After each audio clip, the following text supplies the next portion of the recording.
the helpful thing about non-dual inquiry specifically is that it really operates from skepticism. So it asks you Yeah. to not believe anything at all. In fact, as soon as you believe something, it won't work. Right. Right. Yeah, I love that. I mean, that's really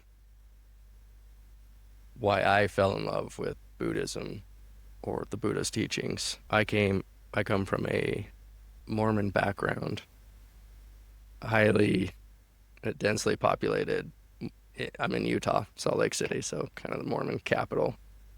And yeah, very early I questioned the belief system, and it was kind of this pre-packaged belief system. Like, here you go, Mm. take all of this, and it's like, wait, no, I have questions, and you're discouraged to really ask questions. And so yeah, in my own search, when I have someone telling me to actually question them and to seek it and know it for myself, like, oh, okay, that's, yeah, I can do that. Mm. So yeah, yeah, skepticism is not only allowed, it's encouraged Yes, with inquiry. yes. And weirdly, although we say we want skepticism and we don't want a belief system, most of us have never learned how to question. So we've been taught which questions to ask, and then we've been taught the answers to the questions that we're supposed to ask. That's our whole schooling, our whole education.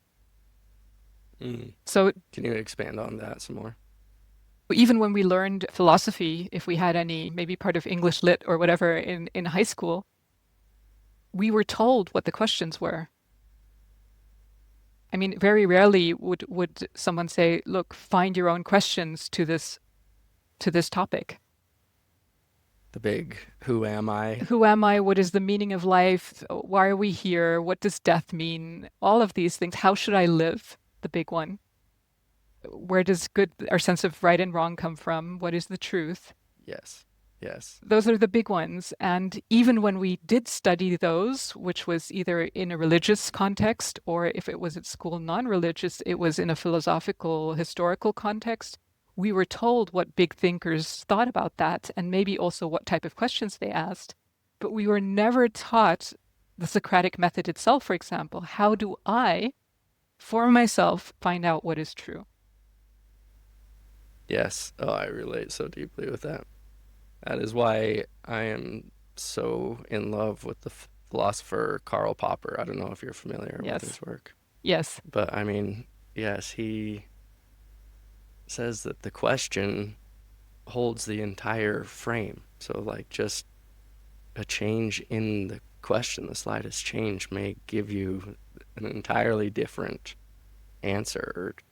It, it won't even look the same. And so, Yeah, yeah, really look to the questions you're asking, not the answers to those questions. exactly. But yeah, I mean, with the ones you named, the like meaning, I find so many people falling into depression when they leave their faith, and it's like, well, what's the meaning to it all Mm. anymore? It's like the owls and the deer, they don't ask what big meaning they have, you know? It's like, and most of us, as we navigate our day, like when I get up, when I go get my coffee, I don't ask what's the big meaning to it. It's like, I, I like my coffee.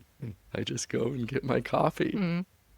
So that's great And pointing that out. yeah, so the cool thing about non-duality is that it goes even before that. So you say that all the philosophy and especially the psychology and pretty much all religious content is based on what the self should do.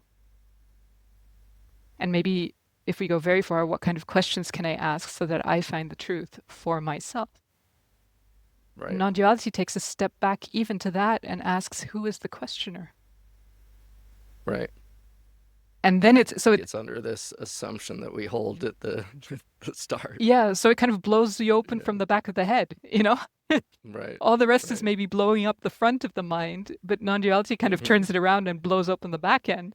So now you're wide open in Yes. both directions.